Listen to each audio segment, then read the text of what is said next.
A parábola da rede. Amados, Mateus 13, verso 47. Igualmente o reino dos céus é semelhante a uma rede lançada ao mar, que apanha toda qualidade de peixes. Amados e diletos irmãos, a parábola da rede é semelhante ao do trigo e do joio, em alguns aspectos. Ambas mostram a convivência temporária nessa vida entre bons e maus, e separação final entre eles. É o caso da luz entre trevas. Isso está bem claro em 1 Coríntios 5, 9 a 13. As duas parábolas concluem afirmando que a separação inevitável e inadiável entre um grupo e o outro ocorrerá na consumação dos séculos. Mateus 13, 40. Na parábola da rede somos advertidos a paciência e evitarmos julgamentos precipitados e convivemos com todas as pessoas, sejam boas ou más. Esta última das 7 parábolas registradas em Mateus 13 apresenta o fim da dispensação da graça no juízo final. Nessa parábola, nós encontramos 5 elementos ou 5 partes que destacam: a rede, o mar, os pecadores, os peixes e anjos.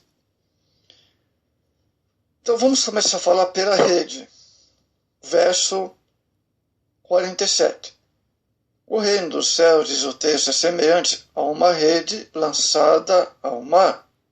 O tipo de rede mencionada nesse versículo é o arrasto empregado na pescaria de varredura, que recolhe todos os tipos de peixes.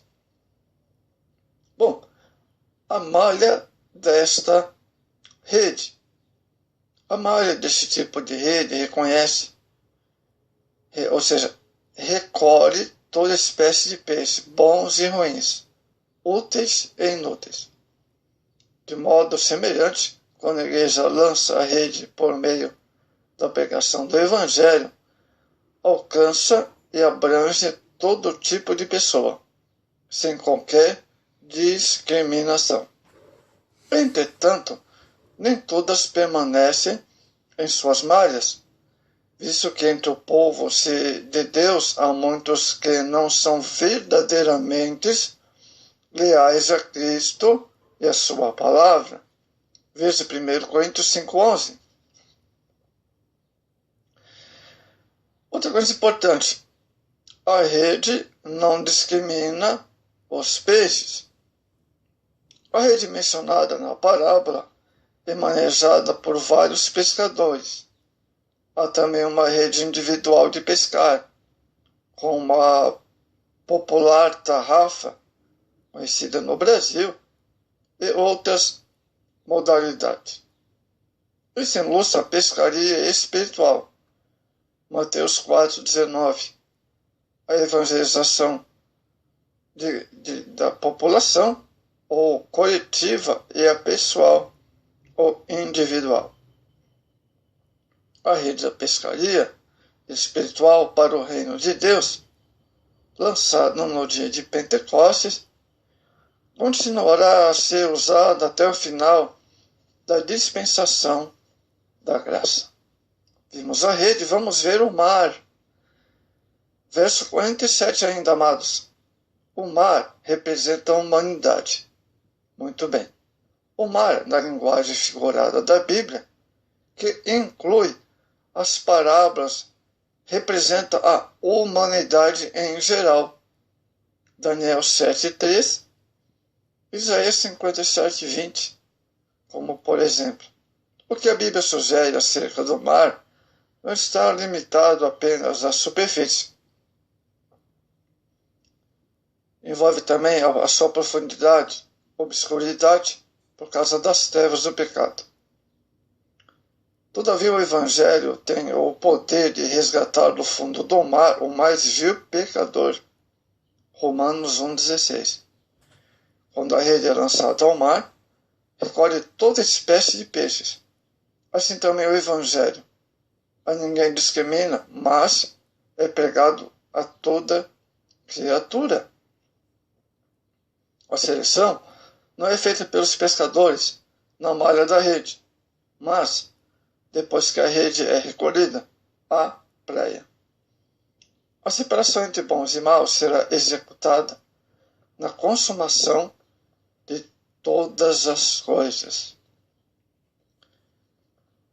Vamos ver o verso 48, os pescadores.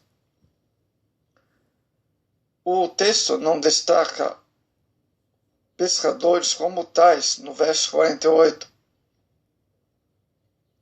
mas seu trabalho, isto é, instrutivo. O trabalho constitui em lançar a rede e puxá-la para a praia, separando os peixes bons e maus. Naturalmente, esse ponto representa a missão principal da Igreja de Cristo na terra: evangelização e discipulado. Vamos ver agora a convocação dos 12 pescadores de homens. Como alguns dos discípulos eram pescadores, Jesus subitamente usou esta parábola em virtude da relação desta com o trabalho deles. Foi por isso que, ao convocá-los, estimulou-os a serem pescadores de homens. Marcos 1,16. Suas redes seriam outras. Receberiam pessoas de toda classe, raça, cultura e nação. Segundo, incontáveis pescadores de homens. O número de pescadores começou com 12 discípulos e tem se multiplicado em milhões através dos séculos.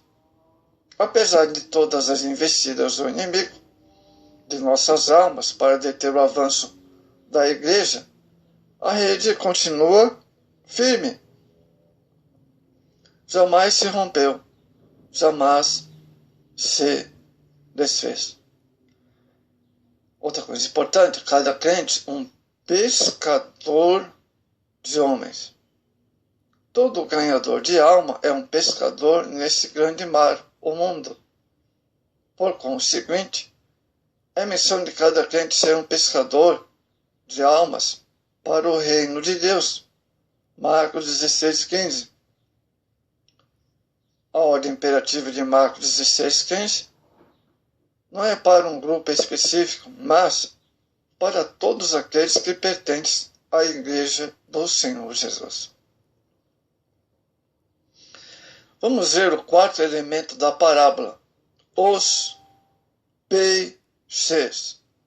Mateus 13:47. Os peixes que caem na rede. Sabemos que a rede não discrimina, nem seleciona os peixes. A parábola diz que a rede apanha peixes de toda espécie, bons e maus. A igreja, num certo sentido, é a continuação da rede, pois a ela achega-se todo tipo de pessoas. Então, vamos ver agora os peixes bons e ruins. Os crentes verdadeiros são os bons. Os ruins são aqueles que têm o nome de crente e não são, que significa o joio. Era esse o caso dos fariseus crentes de aparência. O Senhor Jesus deixou isso muito claro em Mateus 23.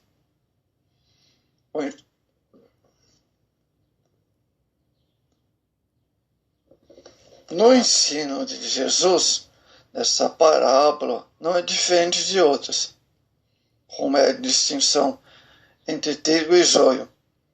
A separação será feita no momento apropriado.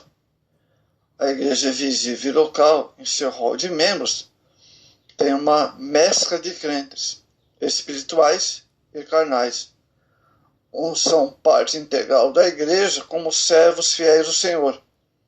Outros são apenas acompanhantes, ninguém sabe até quando. E com toda essa gente misturada, às vezes torna-se difícil distinguir quem é quem na vida comum de uma igreja local visível. O apóstolo Paulo declarou que nem todos os que são de Israel são israelitas, Romanos 9:6. Muitos se dizem cristãos, mas não são. Pertencer à igreja visível não implica em ser membro da igreja verdadeira, porque não dão verdadeiramente testemunhos de cristão. É o joio. Há pessoas religiosas, porém, não regeneradas, que se batizaram em águas, todavia nunca foram lavadas pelo sangue de Cristo. Pessoas que professam cristãs, entretanto, anteriormente não possuem qualquer sinal do cristianismo bíblico. Não há testemunho verdadeiro. Mateus 7:21 e o verso 23. Grande e terrível será a surpresa dos que aqui na terra permanecerem na incredulidade até a morte, e também para aqueles que confiam em sua religião, em suas boas obras, em seus sacrifícios, nos homens ou nos anjos. Amados, o papel dos anjos no final dos tempos, Mateus 13, 49 e 50. Vamos ver? Lamentavelmente, tem havido distorções de falsas doutrinas quanto ao papel dos anjos em relação à igreja e ao mundo presente. A atual dispensação, o Espírito Santo está formando ativamente a igreja e não os anjos, segundo a Bíblia, no final dessa dispensação, na volta de Cristo, que é o arrebatamento da igreja, os seres celestiais entrarão em ação no arrebatamento dos vivos e na ressurreição os mortos, cristãos fiéis. Amados, o reino de Deus anunciado, todos porém a maioria dos homens é indiferente e permanece na miséria do pecado. Ou então, contente em ser um cristão meramente nominal, superficial. Essa parábola ensina-nos a definir nosso papel como obreiros que, semelhante aos pescadores, lançam a rede do Evangelho para apanhar o número possível de almas para Cristo. Amados irmãos, é dever da igreja lançar a rede do Evangelho tão largamente quanto possível para que haja o maior número de pessoas dentro dos limites de suas malhas. Assim é inevitável que sejam trazidos alguns cristãos não genuínos. Todavia, não há de se preocupar, porque estão com sua mistura na casa de Deus, porque está dentro do poder humano a purificar. O seu tempo, Deus retirará a igreja de seus membros, indignos e santos e sem mancha e ruga. Não podemos esperar uma igreja perfeita desse lado do céu. As parábolas do joio e da rede adverte-nos quanto à presença de elementos bons e maus dentro da igreja.